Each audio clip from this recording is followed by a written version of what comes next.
આજની પ્રેસ વાર્તામાં તમામ પત્રકાર મિત્રોનું સ્વાગત છે. હાલ જ એક હમણાં ખ્યાતિ હોસ્પિટલની જે આખી દુર્ઘટના સામે આવી, જે કાંડ થયેલો હતો પીએમજેવાય અંતર્ગત, એ તમામ કાંડ સામે આવ્યો. તપાસની વાતો ખૂબ થઈ, પરંતુ બીજી જગ્યાએ, બીજા જિલ્લામાં, બીજા શહેરમાં આવી કોઈ ઘટના ન ઘટે એટલા માટે આરોગ્ય વિભાગ કેટલું એલર્ટ છે આ બાબતની ચર્ચા કરવા માટે આજે આપની સામે આવ્યા છીએ. આપના માધ્યમથી ગુજરાત સરકારને, આરોગ્ય વિભાગને, જિલ્લા વહીવટી તંત્રને પણ જે સુરેન્દ્રનગર જિલ્લામાં આરોગ્ય વિભાગની ગંભીર બેદરકારી જે ચાલી રહી છે એને સામે મૂકવા માંગીએ છીએ. અહીંયા સુરેન્દ્રનગરમાં માત્ર એક સિવિલ હોસ્પિટલ છે જે ગાંધી હોસ્પિટલના નામથી ઓળખાય છે. આજની પ્રેસ વાર્તામાં ગાંધી હોસ્પિટલ અને શહેરની અંદર રહેલી ખાનગી હોસ્પિટલની શું સ્થિતિ છે, કેવી રીતનો વહીવટ ચાલે છે, આ પુરાવાઓ સાથે આજે માહિતી સરકારને આપવા માંગીએ છીએ, વહીવટી તંત્રને આપવા માંગીએ છીએ.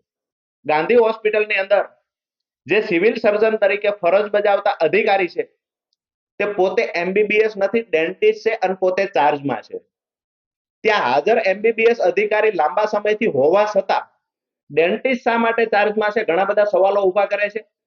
કોન્ટ્રાક્ટ બેઝ પર ખરેખર ક્વોલિફાઈડ ન હોય એવા વ્યક્તિને રાખવા માટે વહીવટો થાય છે, આવા પણ આક્ષેપો લાગ્યા છે. ત્યાં ભૂતકાળની અંદર એક્સપાયર થઈ ગયેલી દવાઓ પણ ત્યાં સ્ટોક છે, દવાઓને સળગાવવામાં આવી છે. આ ઘણા બધા ગંભીર આક્ષેપો લાગ્યા પછી પણ જે ખરેખર સીડીએમઓ છે એ સીડીએમઓ ને જ ચાર્જમાં શા માટે રાખવામાં આવ્યા છે, ઘણા બધા સવાલો એમાંથી ઉભા થાય છે. હાલે ખરેખર ગાંધી હોસ્પિટલની અંદર જ્યારે અમે તપાસ કરી તો અમને ખબર પડી કે જિલ્લાની અંદર માત્ર એક સિવિલ હોસ્પિટલ હોય જ્યાં તદ્દન મફતમાં દર્દીઓની સારવાર થાય, સામાન્ય લોકો, ગરીબ ઘરના લોકોની સારવાર કરવા માટેનું આરોગ્ય કેન્દ્ર જો હોય તો એક ગાંધી હોસ્પિટલ છે. જ્યાં આંખના ડોક્ટરની વાત કરીએ તો માત્ર અઠવાડિયામાં 3 દિવસ આંખના ડોક્ટર આવે છે. જે વાત કરીએ ગાયનેક ડોક્ટરની, તો ગાયનેક ડોક્ટરની નોકરી ત્યાં બોલે છે, પરંતુ વિઝિટર તરીકે અધર હોસ્પિટલમાં હોય છે. જ્યારે દર્દીઓ જાય છે ત્યારે દર્દીઓ ગયા પછી ગાયનેક ડોક્ટરને બોલાવવામાં આવે. જો અધર હોસ્પિટલમાં જ્યાં વિઝિટે ગયા છે ત્યાં એમનું કામ ચાલુ હોય તો અડધો કલાક, કલાક, 2 કલાક સુધી ડોક્ટર મોડા આવે છે. આ ફરિયાદો ખૂબ દર્દીઓની મળી રહી છે. આજે અમે રૂબરૂ તપાસ પણ કરી. એની સાથે કાનના ડોક્ટર 2 વર્ષથી હાજર નથી. નાઇટમાં જે મેડિકલ ઓફિસર હોય છે એ માત્ર એક ઓફિસર છે, જેના કારણે કોઈ પણ વ્યક્તિ, કોઈ દર્દી આવે છે અને એ જ સમયે પીએમ માટે કોઈ ડેડ બોડી આવે છે તો જે મેડિકલ ઓફિસર છે એ પીએમ માટે જતા રહેશે. સિવિલ હોસ્પિટલ મેડિકલ ઓફિસર વગરની, એટલે કે રામ ભરોસે મૂકી દેવામાં આવે છે.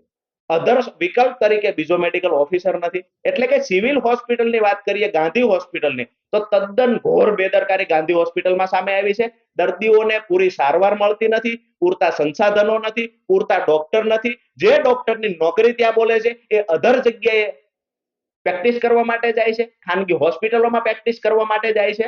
વારંવાર ફરિયાદ થવા છતાં સીડીએમઓ પર પણ કાર્યવાહી કરવામાં આવી નથી. આ જ પરિસ્થિતિ જો